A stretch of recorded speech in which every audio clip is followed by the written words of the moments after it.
திருப்பூர் வடக்கு தொகுதியில் போட்டியிடும் இந்திய கம்யூனிஸ்ட் கட்சி வேட்பாளர் திரு ரவி அவர்கள் நம்முடன் வந்திருக்காரு. அதாவது களத்தில் வாக்கு சேகரிப்பில் ஈடுபட்டிருக்காரு. வாக்கு சேகரிப்பு போது மக்கள் கொடுக்கும் ஆதரவு எந்த அளவுக்கு இருக்குது அப்படின்றத நம்ம அவரிடமே கேட்டு தெரிஞ்சுக்குவோம். வணக்கம் ஐயா. வணக்கம். இந்திய கம்யூனிஸ்ட் கட்சி சார்பாக வேட்பாளராக வடக்கு தொகுதியில் போட்டிடுறீங்க. மக்களுடைய ஆதரவு வரவேற்பு எந்த அளவுக்கு இருக்குது? இப்போது மிகச்சிறப்பாக இருக்குது. மிகுந்த ஒவ்வொரு வார்டுகளிலும் 29 வார்டு, திருப்பூர் வடக்கு தொகுதியில் மாநகராட்சி வார்டு 29 வார்டுகள், 10 ஊராட்சிகள். இது எனக்கு ஏற்கனவே கிட்டத்தட்ட ஒரு 50 ஆண்டு காலமாக திருப்பூர் வடக்கு தெற்கு எனக்கு பழக்கப்பட்ட ஏரியா. அதில் இப்போ போகிற போது ஒவ்வொரு வார்டுகளிலும் ஒவ்வொரு வீதியிலும் மிகுந்த எழுச்சியோடு மக்கள் வரவேற்கிறார்கள். நீங்கள் தான் வெற்றி பெறுவீர்கள் என்று கட்டியம் கூறுகிறார். அதோடு பொதுவாக பார்க்கிற பொழுது ஆண்கள், பெண்கள், அதே போல் மாணவர்கள் மத்தியில் நம்முடைய முதலமைச்சர் மேலே, திராவிட முன்னேற்ற கழக ஆட்சி மேலே ஒரு நம்பிக்கை பிறந்திருக்குது. 5 ஆண்டு காலம் அவர்கள் செலுத்தியிருக்கிற ஆட்சி மக்கள் மத்தியில் ஒரு ஈர்ப்பு இருக்குது. இன்னொன்று, திருப்பூரினுடைய தொழில் முடங்கியதற்கே காரணம் ஒன்றியத்தை ஆளுகிற பிஜேபி அரசினுடைய தவறான பொருளாதார கொள்கை. அதனால் ஏற்பட்டிருக்கிற பாதிப்புகளை மக்கள் நன்கு உணர்ந்து பிஜேபியோடு கூட்டு சேர்ந்திருக்கிற அதிமுகவுக்கு எதிரான ஒரு மனோநிலையில் இருப்பது தெளிவாக தெரிகிறது. ஆகவே இந்த முறை மக்களுடைய அந்த எழுச்சி, மகிழ்ச்சி, வரவேற்பு, அவர்களுடைய நம்பிக்கை இதெல்லாம் நமக்கு பிரகாசமாக, வெற்றி வாய்ப்புக்கான பிரகாசமாக இருக்கிறது. கதிரறிவால் சின்னம் 1952 இந்த காலத்தில் இருக்குது. இன்று நேற்று அல்ல. இப்பொழுது இருக்கிற கட்சிகளுக்கு முன்னால் 1952 தொடர்ந்து இந்த கட்சி போட்டி போட்டு கொண்டிருக்கிறது. பல தேர்தல்களில் 52 நாடாளுமன்ற, சட்டமன்ற தேர்தல்களில் வெற்றி பெற்ற ஒரு சின்னம். அதோடு நான் களத்தில் இதுவரைக்கு நீதிக்காக வீதியில் இறங்கி மக்களுக்கு நீதி கேட்டு போராடி இருக்கிறேன். அதே போல் மக்களுடைய பிரச்சனைகளுக்கான தெருவில் இறங்கி போராடி இருக்கிறேன். இப்போ இங்கே கட்டப்பட்டிருக்கிற இந்த மேம்பாலத்துக்கான போராட்டத்தையும் கூட அதிமுக ஆட்சியின் காலத்தில் இந்த இடத்துல நான் நடத்தியிருக்கிறேன். அதனால் அந்த பொதுமக்கள் மத்தியில் என்னை நல்லா தெரியும். அதோடு இப்போ இருக்கிற திமுக கூட்டணி, மகா கூட்டணி கட்சியினுடைய தொண்டர்கள், செயல் வீரர்கள், தலைவர்கள் எல்லாரும் களத்தில் இறங்கி மிக சிறப்பாக பணியாற்றுகிறார்கள். வெற்றி வாய்ப்பு பிரகாசமாக இருக்கிறது. அதிமுக கோட்டை அப்படின்றது வடக்கு தொகுதியாக எல்லாருமே சொல்லப்படுது. அதிமுக கோட்டையாக இன்று வரைக்கும் இருக்கிறது. இது கூட்டணி கட்சி சார்பாக போட்டியிடும் இந்த வேட்பாளரை நீங்கள் இப்போ களத்தில் சந்திக்கிறது ஒரு பெரிய சவாலான விஷயமா இருக்கா? அதிமுக கோட்டை அப்படின்னு ஒரு மாயை. இந்திய கம்யூனிஸ்ட் கட்சியோடு கூட்டி சேர்ந்திருந்த பொழுது தான் அதிமுக ஜெயிச்சது. சென்ற முறை இதே ஆனந்தன் நான் தான் அவருக்கு 2011 அதுக்கு முன்னால் மக்கள் நல கூட்டணிங்கிறதுல நாங்கள் திமுகவோட இல்லை. அதனால் அந்த சமயத்தில் அதிமுக ஜெயிச்சது. அதுக்கு பின்னாடி இப்போ நடந்த 2021 தேர்தலில் ஒரு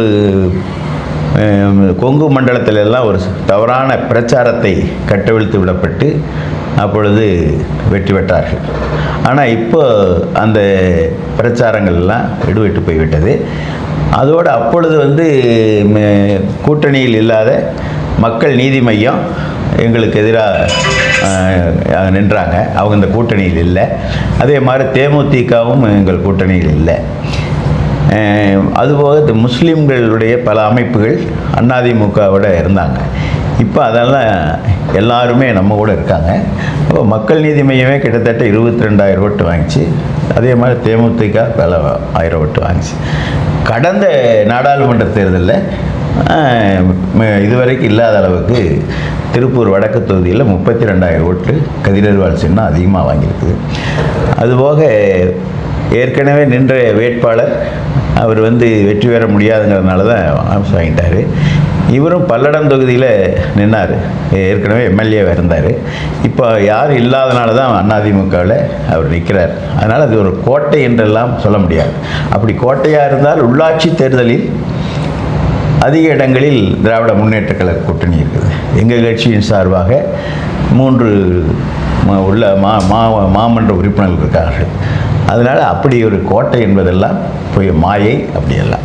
2011 அப்படின்றப்போ ஏடிமிக கூட்டணி, திமுக கூட்டணி, இது 2 தான் இருந்திருக்கும். இப்போ 4 முனை போட்டி, புதிய கட்சியாக விஜய் கட்சி டிவிக்கு வந்திருக்கு, நாம் தமிழர் உள்ளே இருக்காங்க, நீங்கள் திமுக கூட்டணியில் இருக்கிறீங்க, அதிமுக கூட்டணி அதாவது பாஜகலாம் இணைஞ்சிருக்கு. ஸோ இந்த 4 முனை போட்டியில் அந்த டிவிக்கு மற்ற கட்சிகளோட வாக்கு சிதறல் நிறைய இருக்குது. இதை எப்படி சமாளிக்க போகிறீங்க? இப்போ 4 முனை போட்டி என்பதே திமுகவுக்கு எதிரான அணி தான் தனித்தனியாக இருக்குது. இப்போ நிற்கிற வேட்பாளரே அதிமுகவில் நாடாளுமன்ற உறுப்பினர் என்னவர் தான் தாவேக்காவில் நிற்கிறாங்க, சத்யபாமா. அதே மாதிரி நாம் தமிழர் கட்சியுமே ஒரு பிடி மாதிரி தான் பிஜேபிக்கு. அதனால் அதெல்லாம் வந்து நாங்கள் எங்கள் ஓட்டுக்களை தனித்தனியாக பிரிக்கிறார்கள். அது இப்போ பெரிய அளவுக்கு ஒன்றும் அவங்க ஓட்டு வாங்க மாட்டாங்க. இப்போ இருக்கிற அந்த 4 முனை போட்டி எதாக இருந்தாலும் இப்போ இருக்கிற செல்வாக்கு என்பது திராவிட முன்னேற்றக் கழகத்துக்கு, குறிப்பாக பெண்கள் மத்தியில் திமுகவுக்கு அளவு கடந்த செல்வாக்கு என்பது நாங்கள் கண்கூடாக பார்க்கிற பொழுது தெரிகிறது. ஆகவே இது 4 முனை போட்டி என்பது எங்களுக்கு சாதகமானது தான். ஆகவே நாங்கள் நன்றாக வெற்றி பெறுவோம். மக்கள் ஏதாவது இந்த அரசனுடைய திட்டங்கள் கரெக்டாக எல்லா இடத்துல மக்களுக்கு போய் சென்றடைஞ்சிருக்கா, இது எங்களுக்கு கிடைக்கல அப்படின்றது ஏதாவது அதிகமாக சொல்லக்கூடிய கோரிக்கைகள் என்னவா இருக்குது? அதாவது சாதாரண 90% மக்களுக்கு எந்த பாதிப்பும் இல்லை. ஒரு 10% மக்களுக்கு பொதுவாக இருக்குது, எந்த ஒரு பாதிப்பும் இருக்குது. குறிப்பாக மின் கட்டணம் உயர்வு சம்பந்தமான ஒரு பிரச்சனை, ஜிஎஸ்டி வரி. இந்த ஜிஎஸ்டி வரி என்பது நாங்கள் எங்கள் திருப்பூரில் இருக்கிற சிறு குறு தொழில் நடத்துபவர்கள் இந்த அவங்க சொல்கிறத இப்போ போகிற போது நாங்கள் கேட்குற போதே, இதே மோடி குஜராத்தினுடைய முதலமைச்சராக இருக்கிற போது ஜிஎஸ்டி வரி போட்டால் என்ற பணத்து மேலே தான் போடணும் என்று குஜராத்தினுடைய வளர்ச்சியை, தொழில் வளர்ச்சியை கெடுக்கிறதுக்காக காங்கிரஸ் கட்சி ஜிஎஸ்டி வரி போடுதுன்னு சொன்னார். இப்போ அந்த ஜிஎஸ்டி வரி மூலமாக நம்ம திருப்பூர்லேருந்து எக்கச்சக்கமான பணத்தை ஒன்றிய அரசு கொண்டு போகுது. ஆனால் திருப்பூருக்கு சேர வேண்டிய நிவாரணங்களோ அல்லது தொழில் வளர்ச்சிக்கான எந்த திட்டங்களும் இல்லை, எந்த நிதி ஒதுக்கதில்லை. குறிப்பாக இந்த போக்குவரத்து நெருக்கடியை தீர்வு காண்பதற்காக திருப்பூருடைய நாடாளுமன்ற உறுப்பினர் தொடர்ந்து வலியுறுத்தி வருகிறது கோவை டு திருப்பூருக்கான மெட்ரோ ரயில். இந்த திட்டத்தை வேண்டுமென்றே புறக்கணித்து அதையே திட்டத்தை அமுல்படுத்தாமல் அதை வந்து ஏற்றுக்கொள்ளாமல் இன்றைக்கி மத்திய அரசு புறக்கணிக்குது. இதுவும் வந்து ஒரு அவங்களுக்கு எதிர்ப்பு. அதுபோக பொதுவாக இந்த எதிர்ப்பு என்பது ஜிஎஸ்டி வரி இதெல்லாம் இந்த 90% மக்கள் மிகுந்த கஷ்டத்தில் இருந்த மக்கள், இவ்வளோ கஷ்டத்திலையும் நெருக்கடியிலும் தமிழ்நாடு அரசு நமக்கு எவ்வளோ உதவி செய்கிறது என்று ஒரு புரிதலோடு மீண்டும் திமுக ஆட்சி தான் வர வேண்டும் என்கிற நிலையில் இருக்காங்க. அதான் வடக்கு தொகுதியில் வெற்றி பெற்று சட்டமன்றத்தை சென்றால் உங்களுடைய நம்ம வடக்கு தொகுதிக்காக முதல் தொலைநோக்கு திட்டமே அரசு பொது மருத்துவமனை. ஆரம்ப சுகாதார நிலையம் இருக்குது, சின்ன சின்ன மருத்துவமனைகள், அரசு மருத்துவமனைகள். திருப்பூரினுடைய வளர்ச்சி அபரிமிதமான வளர்ச்சி. திருப்பூரினுடைய வடக்கு பகுதியில், பெருமாநல்லூர் அந்த பகுதியில் அல்லது பாண்டியன் நகர் போன்ற பகுதியில் ஏதாவது விபத்து ஏற்பட்டாலோ அல்லது கடுமையான நோய் பாதிப்பு ஏற்பட்டாலோ, திடீரென்று ஒரு இதய நோய் வந்தாலும் இங்கிருந்து நம்ம தெற்கு தொகுதியினுடைய எல்லை, அது எல்லையில் நம்ம அரசு மருத்துவமனை சிறப்பாக செயல்படுகிறது. அங்கே போக வேண்டிய ஒரு அவல நிலை இருக்கிறது. ஆகவே நான் போன உடனே முதல் கோரிக்கை, வடக்கு தொகுதியில் மையத்தில் இடம் நிறைய இருக்குது, மையத்தில் ஒரு அரசு பொது மருத்துவமனையை சகல வசதிகளோடும் கூடிய ஒரு அரசு பொது மருத்துவமனையை அமைக்க வேண்டும் என்று வலியுறுத்தேன். ரெண்டாவதாக, அரசு கலை அறிவியல் கல்லூரி இல்லை. நிறைய பள்ளிக்கூடங்கள் இருக்குது. பெருமாநல்லூர், அதே மாதிரி பூலுவட்டி, அங்கேரிபாளையம், வேளம்பாளையம், இங்கெல்லாம் +2 வரைக்கும் பள்ளிக்கூடங்கள் இருக்குது. ஆனால் அது அந்த பகுதியிலிருந்து வரோன்னா இங்கே சிக்கண்ணா காலேஜ் திருப்பூருடைய தெற்கு தொகுதி இருக்குது. அதனால் அங்கே ஒரு அரசு கலைக்கல்லூரி அமைக்கப்படும். போக்குவரத்து நெருக்கடியை தீர்வு தான் மிக முக்கியமானது. ஆமாம். அதாவது நான் சின்ன பையனில் இங்கே எங்கள் பாரம்பரியமாக நாங்கள் இருக்கிறோம். அப்போ இந்த கட்டை வண்டி போயிட்டு இருக்கிற மாதிரியான சூழ்நிலையில் இருந்தது. 2 பிரச்சனை இருக்குது. திருப்பூருடைய வடக்கையும் தெற்கையும் பிரிக்கிறது. ஒன்று ரயில்வே ரோடு இருக்குது. இன்னொன்று ஆறு, நொய்யலாறு. இந்த அடுத்து நல்லாறு. இது பாலங்கள் இல்லாதனால மிகப்பெரிய கஷ்டம். அதனால் இந்த போக்குவரத்து நெருக்கடியை தீர்ப்பதற்கு ஒரு 10 பாலங்கள் தேவை. அது ஏற்கனவே நாங்கள் அதுக்கான திட்டங்களை எல்லாம் முன்வைச்சிருக்கிறோம். அந்த அடிப்படையில் பகுதிகளில் கொண்டு வர மாதிரி எந்தெந்த பகுதிகளில் வரக்கூடிய, அதாவது ஒன்று நம்ம இதிலிருந்து காசிபாளையத்திலிருந்து நம்ம வாய்ப்பாளையம் வர்றதுக்கு ஒன்று. இப்போ நான் இருக்கிற இடத்துலையே நாங்கள் அந்த காலத்தில் கேட்டது பாளையக்காடு, அதே மாதிரி அணக்காடு, இந்த பகுதியிலேருந்து அந்த பக்கம் நம்ம பெரிய கடை வீதி, இந்த பகுதியிலிருந்து அப்படியே வந்ததுன்னா நேராக கொங்கு கேட்டு வழியாக போகலாம், மேட்டாங்காடு வழியாக. அந்த பாலத்தில் ஒன்று வரணும். ரெண்டாவது, இப்போ போட்டிருக்க ரயில்வே பக்கத்தில் இருக்கிற பாலம் குறுகி இருக்குது. அதையும் நம்ம பல்லட ரோட்டிலிருந்து வீரபாண்டியிலிருந்தே ஒரு மேம்பாலம் போட்டு அதை அவனாசி ரோடு வரைக்கும் ஒன்று, பெருமாநல்லூர் ரோட் ஒன்று, இது ஒன்று படம். கோயம்புத்தூர் போகணும்னா இப்படியே நாம் காலேஜ் ரோட்டிலிருந்து இப்படியே போகிற மாதிரி இப்படி ஒரு மெயினாக ஒரு 4 பாலங்கள் இருக்காங்க. அது போக திருப்பூருடைய எல்லைகளில் 2 இங்கே வராமையே போகிற மாதிரி போடணும். இதுக்குள்ளே வராமையே கோயம்புத்தூர் போகணும்னா சிட்டிக்குள்ளே வராமல் அப்படியே போய்க்கலாம், வர்ற மாதிரி பண்ணுறது. ஓகே. இந்த அடிப்படையில் ஒரு 10 பாலங்கள் அமைக்கப்படணும். ஓகே. இதை நாம் வலியுறுத்துவோம். பார்த்திங்கன்னா இப்போ பாரப்பாளையத்தில் ஒரு ரயில்வே மேலே போட்டாச்சு. ஆனால் அதனுடைய இப்போ ஒரு இடத்துல ஸ்டே வாங்கியிருந்தாங்க. இப்போ அதையெல்லாம் வழக்கு நடக்குது. இது மாதிரி ஒரு 10 இடத்துல போட்டால் இந்த போக்குவரத்து நெருக்கடி தீந்துடும் அப்படிங்கிறத. பெருமாநல்லூரில் இருந்து இங்கே வரைக்கும் பாலம் போட்டோம்னா, பெருமாநல்லூர் ரோட்லேருந்து ஒன்று, அதே மாதிரி நம்ம அவனாசி ரோட்டில் நம்ம பைபாஸ் இருக்குது வருங்க, திருவரும்புடி தாண்டோன்னு, அங்கேருந்து அப்படியே வர்ற மாதிரி போட்டோம்னா நிறைய குறுக்க ரோடு இருக்குது. அதான் டிராஃபிக் ஜாமு, ஆக்சிடெண்ட் ஆகுது. அதனால் பறக்கும் பாலங்கள் போடணும். இது மிக முக்கியமான. இந்த நூல் விலை, அதாவது அதே போல் மின்கட்டண உயர்வு, நூல் விலை உயர்வும் மின்கட்டண உயர்வும் மத்திய அரசினுடைய தவறான கொள்கை. உதய் மின் திட்டம், அந்த திட்டம் போடுற போதே நாங்கள் கம்யூனிஸ்ட் கட்சியின் சார்பாக கடுமையாக எதிர்த்தோம். ஆனால் அது அதிமுக அதுக்கு ஒப்புதல் கொடுத்துருச்சு.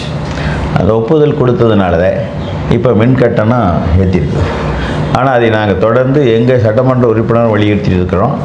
இந்த உதய மின் திட்டத்திலிருந்து எப்படி நம்ம தமிழ்நாட்டில் நீட் தேர்விலிருந்து விலக்கு கேட்குற மாதிரி இதுக்கும் கேட்கணும் அப்படிங்கிறத நம்ம கோரிக்கையை வைப்போம். ஏன்னா மின்கட்டண உயர்வால் தான் திருப்பூரில் ஒரு பெரிய நெருக்கடி. அது முதலமைச்சரும் அதுக்கான திட்டத்தை சோலார் இப்போ போட்டிருக்கிறோம், சில இடங்களில் போட்டிருக்கிறோம், தனியார் போட்டிருக்காங்க. அதை அரசு மூலமாக திருப்பூரை சுற்றி இருக்கிற அரசு நிலங்களில் சோலார் திட்டத்தை போட்டோம்னா இந்த உதய மின் திட்டத்தில் வராது. அப்போ அதற்கான முறையில் சோலார் மின் திட்டம் போடலாம்.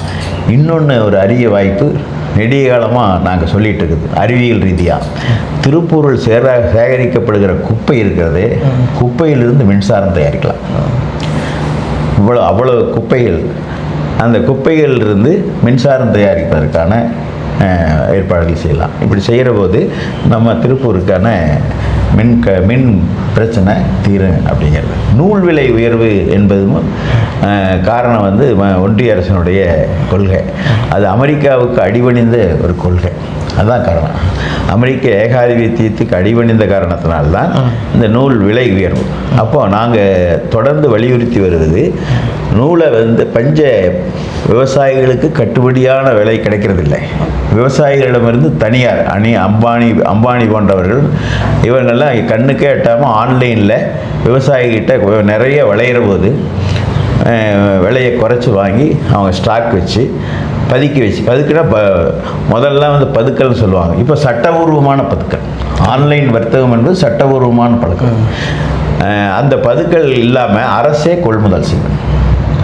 அரசே ஆமாம், எள் முதல் நெல் வரை அரசே கொள்முதல் செய்ய வேண்டும் என்பதுதான் கம்யூனிஸ்ட் கட்சியினுடைய இது. அந்த அடிப்படையில் பருத்தியை அரசு விவசாயிகளுக்கு கட்டுப்படியான விலையில், அப்போ விவசாயிகளும் ஊக்குவிப்பாங்க. அதை கட்டுப்படியான விலையில் வாங்கி இப்போ இருக்கிற உலக மார்க்கெட்டுக்கு தக்க வழி நூல் விலையை நூல் உற்பத்தியாளர்களுக்கு குறைந்த விலை கொடுக்கலாம். அதன் மூலமாக நம்முடைய தொழில் பெருகும். ஆனால் அவங்க பயந்துட்டு அமெரிக்காவினுடைய பருத்தி இறக்குமதி பண்ணுறக்கு, அல்லது அமெரிக்கா சொல்லுகிற இடத்துலேருந்து பருத்தி இறக்குமதிக்கு. இப்போ எப்படி அமெரிக்கா சொல்லுகிற இடத்துலேருந்து தான் கச்சா எண்ணெய் வாங்க வேண்டும் என்று வலியுறுத்துறவாறு இப்படி ஒரு நிர்பந்தத்துக்கு அடிபணியாமல் நம்ம செய்யணும். அப்போ தான் நூல் விலை கட்டுப்படியாகும். இது ஒரு மத்திய அரசினுடைய கொள்கை. மாநில அரசும் விவசாயிகளுக்கு, இந்த பருத்தி விளைவிக்கிற விவசாயிகளுக்கு ஊக்குவிப்பு இருக்கும். அவங்களுக்கான ஊக்குவிப்பு கொடுத்தா அதற்கான ஒரு திட்டம் இருக்குது. மாநில அரசும் பருத்தி விவசாயத்தை, ஏன்னா கட்டுப்படியாக அது விலை கிடைக்கிறது இல்லாதனால விவசாயம் விட்டுறாங்க அவங்க. அதனால் அவங்களுக்கு அந்த கட்டுப்படியாகிற விலை கொடுக்குற அளவுக்கு அவங்களுக்கு ஊக்குவிக்க வேண்டும். பருத்தி விளைவிக்கிற விவசாயிகளை ஊக்குவிக்கணும். ஊக்குவித்தா இந்த பிரச்சனை இருக்காது. தெற்கு தொகுதியை பொறுத்தளவில் அங்கே வந்து மேயரை பற்றி இந்த குப்பை மேட்டரை நிறையா எடுத்து எதிர்கட்சி வேட்பாளர்கள் வந்து முன் வச்சு வாக்கு சேகரிப்பில் ஈடுபடுறாங்க. அதை வந்து பரப்பிட்டு தான் இருக்காங்க. இப்போ இதே எதிரொலி வந்து வடக்கு தொகுதியிலையும் அந்த மாதிரி சில இடங்களில் வந்து கொண்டு சேர்க்குறாங்க. அது உங்களுக்கு ஏதாவது பின்னடைவாக இருக்குது? வடக்கு தொகுதியில் குப்பை பிரச்சனை இருந்தது. எப்போன்னா அது ஒரு இந்த பாறைக்குழியில் கொட்டுற அந்த பிரச்சனை இல்லை. அது எங்கள் கட்சியில் சார்பாக அந்த பிரச்சனை வந்த உடனேயே துவக்கத்திலேயே நாங்கள் முதலமைச்சர்கிட்ட இதற்கான ஒரு நிபுணர் குழுவை அமைச்சு, இதை நான் ஏற்கனவே சொன்னேன், இந்த குப்பையை தரம் பிரித்து இந்த விவசாய காய்கறி அந்த மாதிரி கழிவுகளில் அது உரம் தயாரிக்கிறதுக்கு மக்காத குப்பை மாதிரி இதெல்லாம் சொல்லியிருந்தேன். அதுக்காக ஒரு நிபுணர் குழுவை அமைச்சு செய்யணும்னு சொல்லியிருந்தேன். அதுக்கும் முதலமைச்சர் ஒப்புதல் கொடுத்து நம்ம முதல்ல இந்த பிரச்சனை வர்ற போதே பாறைக்குழியில் கொட்ட வேண்டாம்னு சொல்கிற போதே ஃபஸ்ட்டு கொடுத்ததே நாம தான்.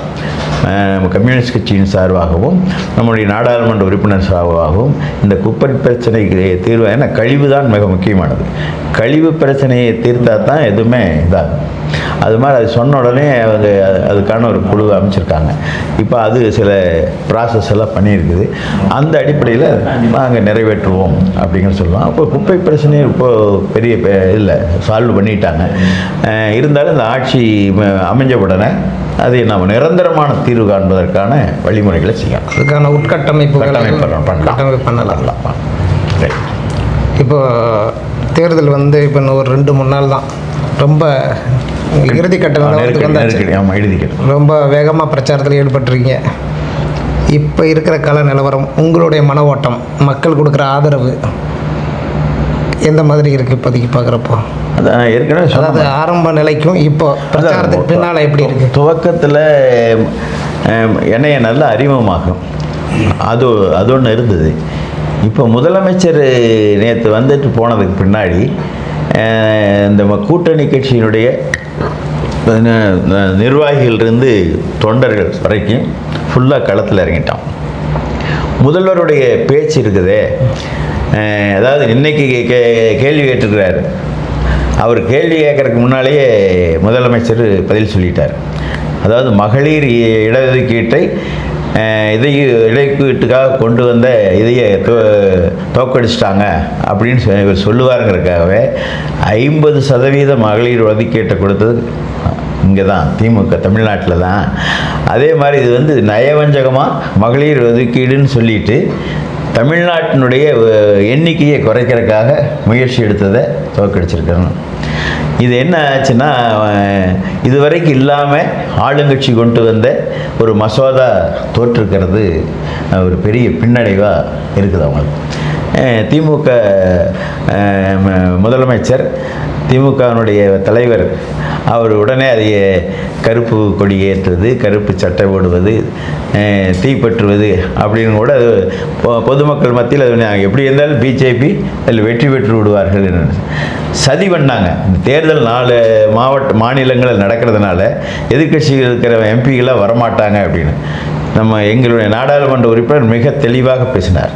இந்த மகளிர் இடஒதுக்கீடு என்பதே இந்திய கம்யூனிஸ்ட் கட்சியினுடைய புகழ்பெற்ற தலைவர் கீதா முகர்ஜி நாடாளுமன்ற உறுப்பினராக இருக்கும்போது முன் வச்சது, வேற யாரும் வைக்கல. அதையும் கூட மோடி பேசுகிற போது சுப்பராயன் சொன்னார், அது வேணால் உங்கள் பேரில் வேணால் வச்சுக்குங்க அப்படின்னு சொன்னார். அப்போ இடஒதுக்கீட்டை அப்போ எதிர்த்து ஒரு கலவரத்தை பண்ணுது. எப்படி தாழ்த்தப்பட்ட பிற்படுத்தப்பட்ட மக்களுக்கான இடஒதுக்கீடு விபி சிங் கொண்டு வந்தபோது ஒரு கலவரம் பண்ண மாதிரி, பெண்களுக்கான இடஒதுக்கீடுன்னு சொல்கிற போது வாஜ்பாய் உட்பட எதிர்த்தாங்க. ஆனால் அது உறுதியாக சொன்னது கம்யூனிஸ்ட் கட்சி தான், நம்முடைய கீதா முகர்ஜி புகழ்பெற்ற தலைவர். அதனால் அதைத்தான் எங்கள் நாடாளுமன்ற உறுப்பினர் முன்கூட காட்டுற போது நீங்கள் அங்கே அவங்க பேரே வேணாலும் வச்சுக்கோங்க அப்படின்னு சொல்கிறதுக்கு வந்தாங்க. ஆனால் என்னென்னா, மகளிர் இடஒதுக்கீடுங்க என்கிற பெயரில் தென்னகத்தினுடைய எண்ணிக்கையை குறைக்கிறது.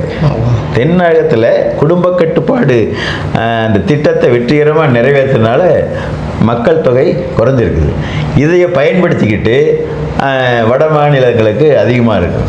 ஆனால் வட மாநிலத்தை சேர்ந்த இந்த இந்தியா கூட்டணியுடைய எம்பிக்களும் சேர்ந்து இந்த சதியை முறியடித்ததை நாங்கள் வரவேற்கிறோம். அது முதல் வெற்றி இந்த தமிழ்நாட்டுக்கு தான் அப்படிங்கிறது நினைக்கிறோம்.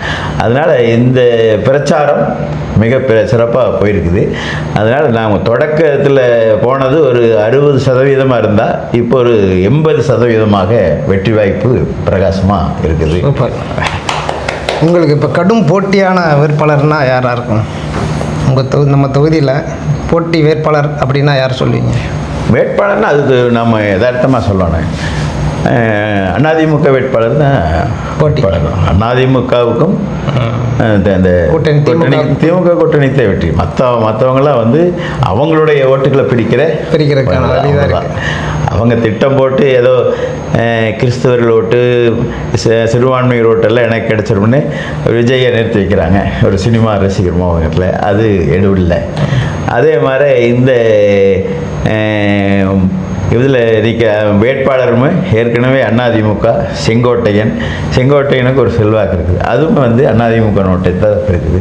நாம் தமிழர் எப்பவுமே திமுகவுக்கு எதிரான ஓட்டு தான். அதனால் அவங்களுக்கு எந்த பிரச்சனையும் இல்லை. வேட்பாளருங்கிற போது எனக்கு ஆனந்தனுக்கு தான், 2 பேருக்கு தான் வட்டி, வேற ஒன்றும் இல்லை. சரி, கடைசியான கேள்வி. இப்போ முதல் வாக்காளர்களுக்கும் மக்களுக்கும் என்ன சொல்ல விரும்புகிறீங்க? வாக்காளர்களுக்கும் முதல் வாக்காளர்களுக்கும் சொல்லுவதே, நான் ஒரு கம்யூனிஸ்ட், நான் ஒரு மார்க்சியத்தை ஏற்றுக்கொண்டவன். மார்க்சியம் என்பது உலகத்தில் இருக்கிற சத்தியத்தின் சாரம்தான் மார்க்சியம், உண்மையின் தொகுப்பு தான் மார்க்சியம். ஆகவே அந்த மார்க்சியத்தை முழுமையாக ஏற்றுக்கொண்டவன் என்கிற அடிப்படையில் நான் ஒருபோதும் லஞ்ச லாவணியத்திற்கு அடிபணிய மாட்டேன். நான் ஒருபோதும் ஊழல் முறைகேட்டுக்கு ஆட்பட மாட்டேன். எளிமையானவனாக, என்றைக்கும் மக்களை சந்திக்கிறவனாக.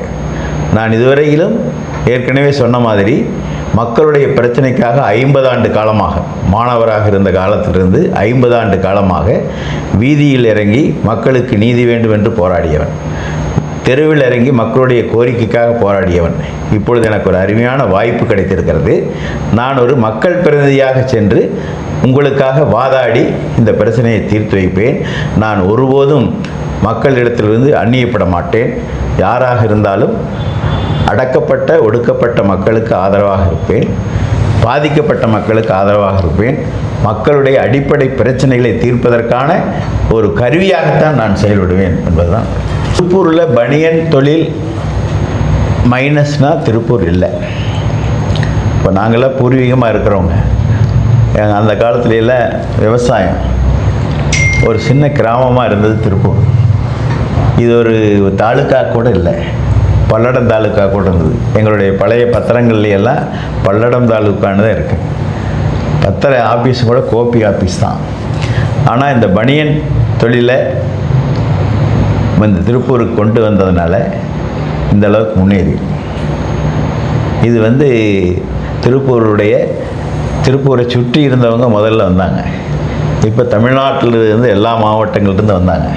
இப்போது இந்தியாவில் இருக்கிற எல்லா மாநிலங்கள்லேருந்து வர்றாங்க. தொழில் முனைவோரும் உற்பத்தியாளரும் தொழில் செய்வோரும் எல்லாரும் திருப்பூர் நோக்கி வந்திருக்காங்க. அப்போ இந்த பனியன் தொழிலை பாதுகாப்பது தான் முக்கியமாக. அப்போ பனியன் தொழிலை பாதுகாக்க வேண்டும் என்று சொன்னால் பனியன் தொழிலுக்கு இருக்கிற நெருக்கடி எதுவாக இருந்தாலும் அதற்கு எதிராக போராடுவது. இந்த பனியன் தொழில் வளர்ச்சிக்கே எது காரணம் என்றால் உழைக்கிற மக்கள். அந்த உழைக்கிற மக்கள், இப்போ நான் பனியன் தொழிலாளர் சங்கத்தினுடைய துணைத் தலைவராக இருக்கேன். இந்த முறை பனியன் முதலாளிகள் எந்த போராட்டம் இல்லாமல் எங்களுடைய கோரிக்கையை ஏற்று நிறைவேற்றி ஒப்பந்தம் போட்டிருக்காங்க. இதே நெய்டாவில் இதே மாதிரி தான். இன்றைக்கும் கூட பெரிய கலவரம், அங்கே டபுள் என்ஜின் ஆட்சி தான் நடக்குது. பிஜேபி ஆதியோகி ஆட்சி நடக்குது. ஆனால் அங்கே இருக்கிற தொழிலாளிகளுக்கு பசி போக்குறதுக்கு வழி இல்லாமல் தெருவில் இறங்கி கலவரம் பண்ணிகிட்ருக்கான். அந்த கலவரம் அது மாதிரியான ஒரு கலவர பூமியாக பிஜேபி வந்தால் மாறிடும் என்பதற்காகத்தான் நாங்கள் போராடுறோம். அதனால் இந்த பனியன் தொழிலை பாதுகாப்பதும் பனியன் தொழிலாளர்களுடைய நலனை பாதுகாப்பதும் தான் உயிர் மூச்சாக நான் செயல்படுவேன். இதுதான் முக்கியமானது. எவ்வளோ வாக்கு வித்தியாசத்தில் வெற்றி பெறுவதற்கான வாய்ப்புகள் இருக்குது? இப்போது போகிற போக்கை பார்த்தா ஒரு 30,000 40,000 வாக்கு வித்தியாசத்தில் வெற்றி பெறுவோம் என்கிற நம்பிக்கை இருக்கிறது. இதுவரைக்கும் கூட ஒரு 200 தொகுதியில் வெற்றி பெறுவோம் அப்படின்னு சொல்லிகிட்டு இருந்த இது 234 தொகுதியிலும் மிகப்பெரிய வாக்கு பெறுகிற ஒரு நிலையில் திமுக கூட்டணி வந்திருக்குது என்கிற ஒரு நம்பிக்கை ஏற்பட்டது. அதனால் ஒரு 30 40 நாங்கள் வெற்றி பெறுவோம். 30,000 முதல் 40,000 வரைக்கும், 30,000 40,000 வாக்கு வித்தியாசத்தில் வெற்றி பெறுவதற்கான வாய்ப்புகள். மகிழ்ச்சி. பெரும் வாக்கு வித்தியாசத்தில் வெற்றி பெறணும்னு எங்களுடைய குழுவும் சார்பாகவும் வாழ்த்துக்கள் சொல்கிறோம். நன்றி.